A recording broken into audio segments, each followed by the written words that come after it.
I've seen me a pretty face, most of them don't go no place, but that smile of yours got a set of legs. Let's talk tickets to a private beach, a lagoon that's just out to reach, yeah. Some underbutt and my DSLR. Oh, I'm just trying to be your lover, man, between the screens. And do you ever feel like you're still dreaming, baby? Yeah. Well, you should take your time, for all you know you may be.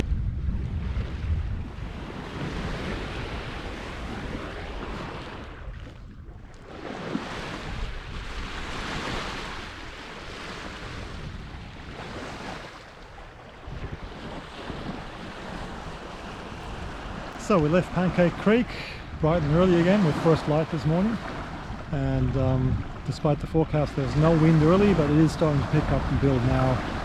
It's 7:30 now and I'm just under spinnaker. It's just enough to keep it there.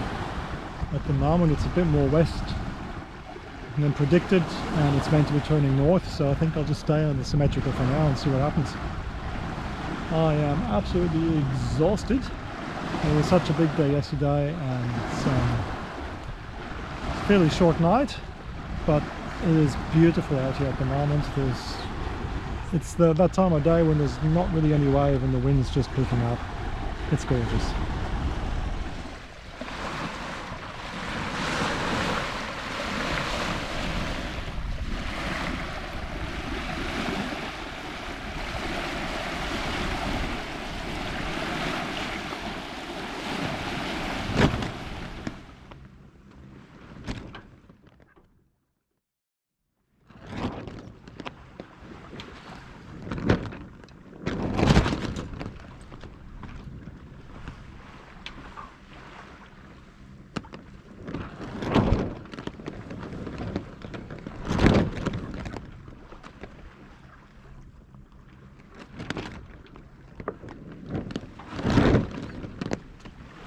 Flogging sails and lack of wind really gets to you after a few hours.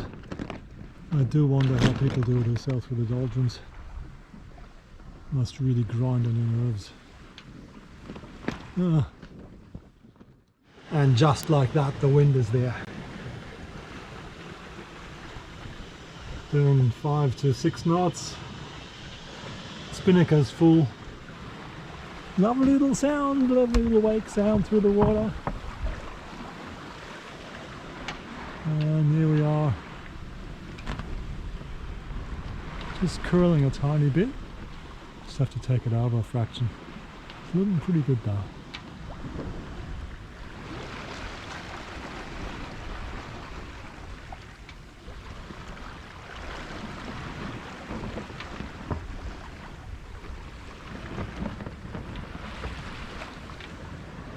Well, I think we're heading the right direction.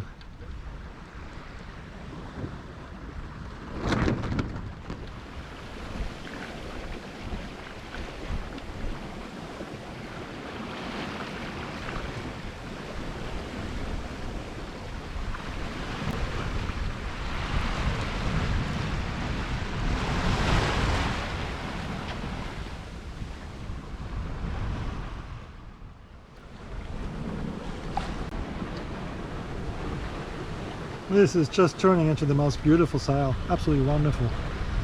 It's absolutely cracking hot. Blue sky now all around, no storms currently. Got my sunshade over me because it's so hot, the decks are so hot you can barely walk on it. And under spinnaker, and it's just beautiful. Watercolor is just amazing. And I don't know if you can see this, but we've got a very maybe 1 meter high swell rolling through here from the east directly from the side. There's a really long swell, there's probably 50 meters or more between each wave. And it's just lifting the boat up really gently and putting her back down again. Absolutely wonderful.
Well, it just did a big bang, and the spinnaker went in the drink, and it looks like I ripped the eye out of the head of the spinnaker, so it just rolled over and flew sort of a metre above the water horizontally, and then it dipped in.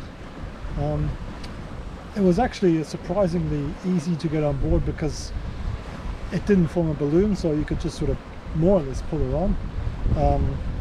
Yeah, and so I've got to fix the spinnaker again. So I have to start taking them down earlier, I think. I bent the pole yesterday. Today I ripped the eye out, so I think I'm overdoing it. I just really struggle taking it down when we're doing 7 knots or something, or 7+ knots, and you're right on target as well. Now I've set the Yankee and the staysail, and I still had to put a reef into the mainsail just so that she becomes manageable on the tiller. And we've got the wind sort of, it's coming from, the parent wind is sort of a beam and onto the back quarter as well. It sort of shifts around a little bit. So she is a bit of a handful to manage at the moment. It's quite a bit of wind. But now she's sort of balanced again and she's just doing her thing and we're right on target.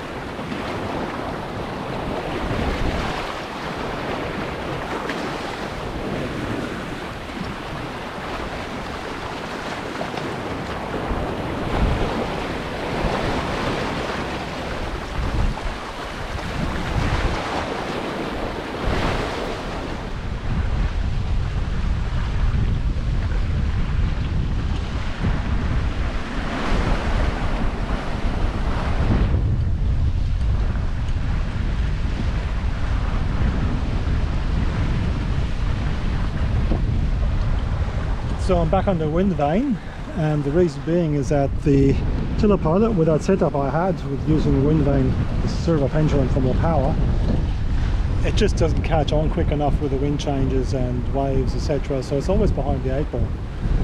So you tend to move 10 degrees or 5 degrees each way, and in these conditions 5 degrees downwind is sort of stopping dead, and then it doesn't react immediately, or upwind it's basically gangbusters.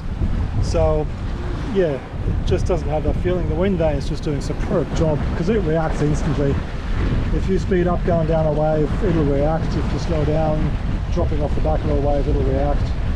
And it's just keeping us dead on course. I mean, it's doing, it's within 5 degrees plus minus of our course. And with the other one we were at least 10 or 15 degrees plus minus, and it was getting uncomfortable because it was a constant sort of, oh, she's being overpowered, and then, oh, there's a lull. And so obviously that wasn't the quickest way to sail either. So I mean, it still has its place and time. It's a great makeshift compromise and a cheap way of doing it, and it's great for on a spinnaker and in certain conditions. But yeah, in these conditions you just cannot beat the wind vane.